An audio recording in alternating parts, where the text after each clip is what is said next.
Wayne Couzens may have arrested Sarah Everard using handcuffs, they're saying. So we're going to watch this video.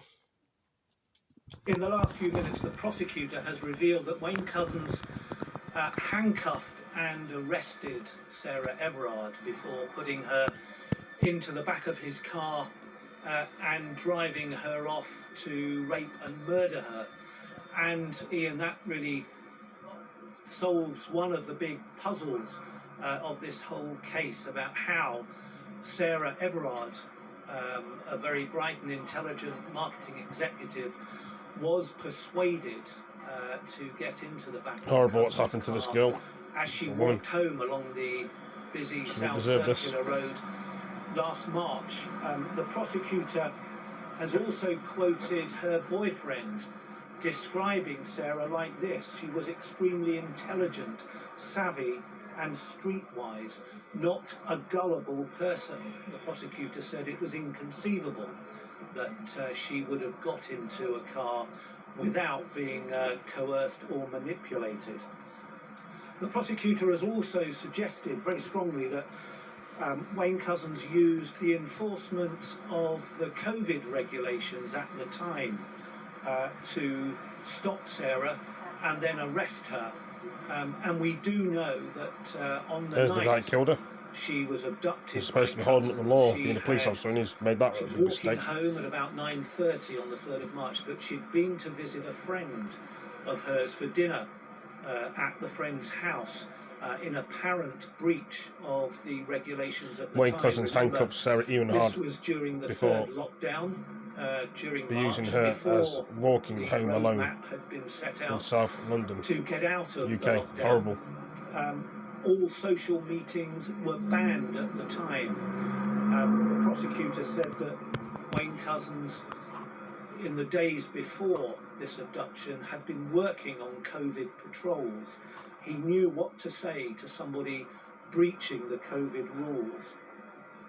The prosecutor has also said that there were occasions when Couzens would take home to his home in Deal his police belt and handcuffs, and he often did that, not against the regulations, but he often went to training sessions at other locations from his normal workplace in South London. So it wasn't unusual for him to take them home, but there are witnesses, said the prosecutor, who described seeing Couzens in the days before the abduction wearing his police belt when he was out walking his dog and indeed shopping. Now, away from court, I've been talking to Simon Harding, a former detective chief inspector, who played a leading role in the Sarah Everard investigation.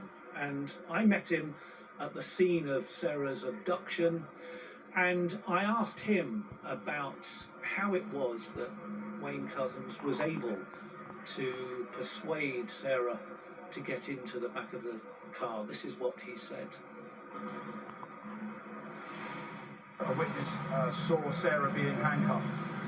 Now, for somebody to get into the back of a car with essentially a stranger, albeit he might have a police badge, without doing anything wrong, it would take someone like Sarah probably not to get into that car. She probably wouldn't have got into the back of that car. The only reason that I can think of, in my experience as a police officer, is that he's had to get her into that car somehow. And the main way to get her into that car is to put her under arrest. And one of the witnesses that has come forward in that inquiry that they found said that they saw Sarah being handcuffed. He could have made up a law. He could have said anything he wanted to get her into the car. I mean, he could have used COVID as a reason to get her into the back of the car and said, you're breaching COVID rules, and arrested her. You know, Sarah wouldn't necessarily have known every single law, and he could have made one up to get her in the back of the car.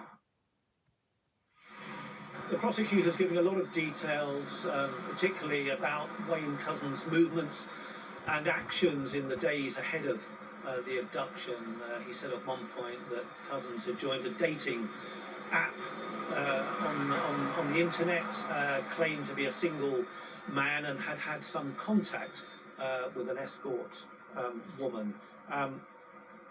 The Metropolitan Police, ahead of this hearing, has put out a very brief statement, and it said this: We are sickened, angered and devastated by this man's crimes, which betray everything we stand for.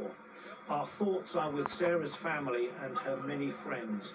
We recognise his actions raise many questions and concerns, but we will not be commenting further until the hearing is complete.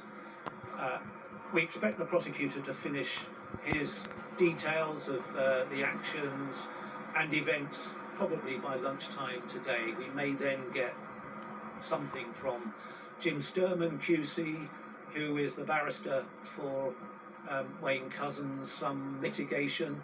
We've no idea what he's going to say. And then the judge is going to take the rest of the day and overnight to consider his sentence.